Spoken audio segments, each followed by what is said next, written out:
Hello, everyone. Welcome back. Today, we have an inspiring story about a boy named Ryan who traveled to London to improve his English. Even though he studied English in school, he struggled to speak fluently and understand fast conversations. Ryan always dreamed of speaking English confidently, and he knew that the best way to learn was to surround himself with native speakers.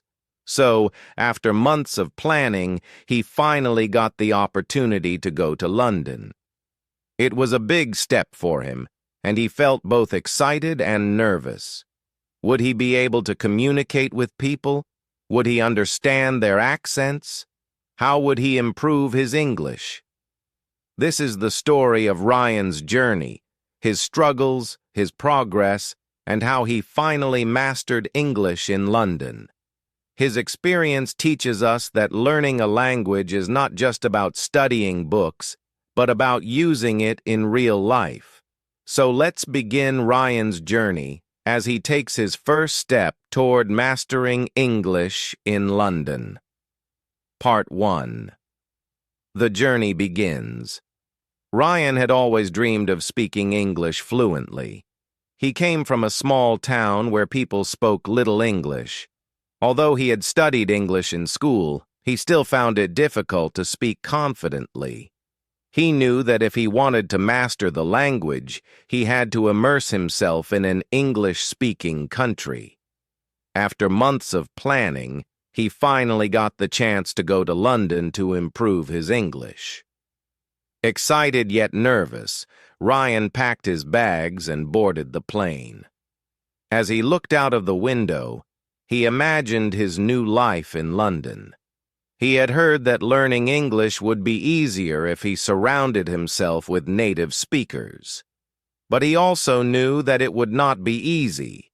He would have to work hard, practice daily, and step out of his comfort zone. When he landed in London, the first challenge began. At the airport, he had to speak in English to ask for directions. His heart pounded as he tried to form the right words. "Excuse me, where can I find the taxi stand?" he asked a security officer. The officer replied quickly, and Ryan struggled to understand. However, instead of feeling discouraged, he repeated the question more confidently. This was his first step toward improving his English. As he stepped outside the airport, he saw the bright lights of London. The city was big, busy, and full of people speaking English. Ryan smiled. This was his new home, and he was ready to begin his journey. Part 2. A New Life in London. Ryan stepped into a black taxi and gave the driver the address of his new home. He had booked a small room in a shared apartment. The taxi driver spoke with a strong British accent, and Ryan struggled to understand everything he said. He only nodded and smiled, feeling nervous. When he reached his new apartment, he met his roommates. They were from different countries, but all of them spoke English well. Ryan introduced himself. "Hello, my name is Ryan. I am here to learn English." His roommates smiled and welcomed him warmly. They encouraged him to practice speaking with them every day. The next morning, Ryan woke up early and decided to explore the city. He walked through the busy streets of London, amazed by the tall buildings, red buses, and famous landmarks. He saw Big Ben, the River Thames, and the London Eye. Everything was new and exciting. But there was one problem. He was afraid to speak English with strangers. Ryan knew that if he wanted to improve, he had to start speaking. So, he went to a small cafe and tried to order coffee. "One coffee, please," he said nervously. The cashier asked, "Do you want milk and sugar?" Ryan didn't understand the question at first. He felt embarrassed, but he didn't give up. "Can you repeat, please?" he asked. The cashier smiled and repeated the question slowly. This time Ryan understood and replied, "Yes, with milk and sugar." After getting his coffee, he sat at a table and listened to people around him. He tried to understand their conversations, but they spoke too fast. He felt frustrated. How will I ever learn English? He thought. But then he remembered why he came to London, to practice, to learn, and to improve. That evening, Ryan went back to his apartment and told his roommates about his day. They gave him some advice. "Don't be afraid to make mistakes," one roommate said. "The more you speak, the better you will become." Another roommate suggested, "Watch English movies and repeat the sentences." It helps a lot. Ryan felt motivated. He decided to follow their advice.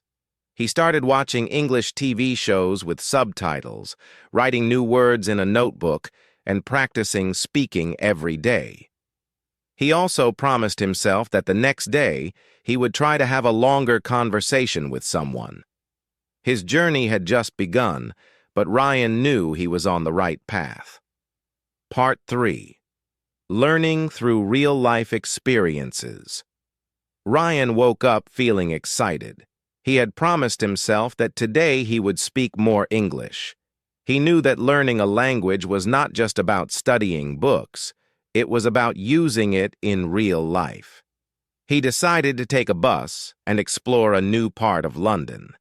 When he got on the bus, he had to ask the driver, "Does this bus go to Oxford Street?" The driver nodded and said, "Yes, mate. Just stay on until the 5th stop." Ryan understood most of it, but wasn't sure about mate. He later searched for the meaning and found out that mate means friend in informal British English. After reaching Oxford Street, Ryan walked around and saw many shops, restaurants, and people speaking English everywhere. He wanted to practice more, so he went into a bookstore. He picked up an English learning book and took it to the cashier. The cashier asked, "Would you like a bag with that?" Ryan thought for a moment and replied, "Yes, please." He was happy. This was a simple conversation, but he had understood and answered correctly. Feeling more confident, he went to a park and sat on a bench. An old man sitting next to him smiled and said, "Lovely weather today, isn't it?" Ryan knew this was a common way British people started conversations. He smiled back and replied, "Yes, it is very nice." The man continued talking, asking Ryan where he was from and what he was doing in London. Ryan spoke slowly, but managed to explain that he was here to learn English. The old man gave him some advice. "The best way to learn is to speak as much as you can. Don't worry about mistakes." That evening, Ryan returned home feeling proud. He told his roommates about his conversations. They encouraged him to keep going.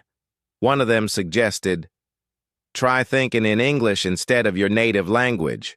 It will help you improve faster." Another said, "Join an English conversation group. There are many in London where people practice speaking together." Ryan took their advice seriously. He started thinking in English as much as possible. When he saw things around him, he tried to name them in English. Instead of translating in his mind, he forced himself to form sentences directly in English. He also searched online and found a local conversation group that met twice a week. He decided to join it. Day by day, Ryan felt his English improving. He still made mistakes, but he was no longer afraid to speak. He knew that learning a language was a journey, and he was making progress every day. Part 4. Mastering English and Gaining Confidence. Weeks passed, and Ryan was getting better at English. He had joined the conversation group, and every week he spoke with people from different countries. At first he felt shy, But with time, he became more comfortable. Everyone in the group was learning, just like him, so he didn't feel embarrassed about making mistakes. One day, the group leader gave them a challenge. Go out and start a conversation with a stranger today. Ryan felt nervous, but he accepted the challenge. He decided to go to a cafe and try talking to someone. He saw a man sitting alone and gathered the courage to say, "Hello, do you mind if I sit here?" The man smiled and replied, "Of course, go ahead." They started talking, and Ryan learned that the man was from Canada and worked in London. Ryan asked him about his job and life in London. At first, Ryan made some mistakes, but he kept going.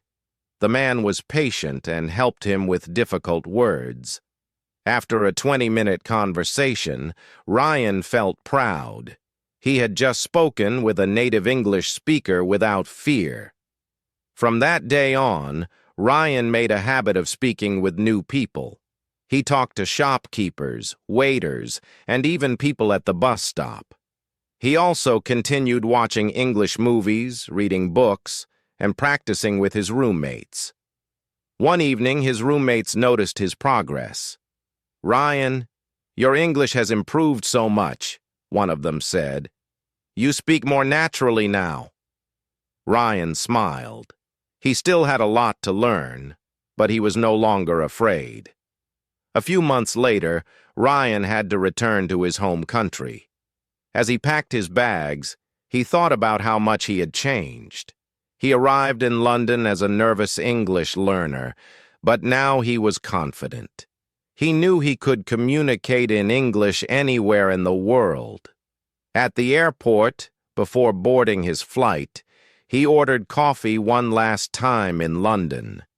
This time, when the cashier spoke, he understood everything perfectly. He smiled and thought, "I did it." Ryan's journey was not just about learning English. It was about growing as a person. He had learned that making mistakes was part of the process, and the only way to improve was to keep practicing. As he looked out of the airplane window, he felt excited about the future. He knew that learning never stops, and he was ready for whatever came next. If you enjoyed this story, make sure to like, subscribe, and comment your thoughts below. Let us know. What's your biggest challenge in learning English? See you in the next story.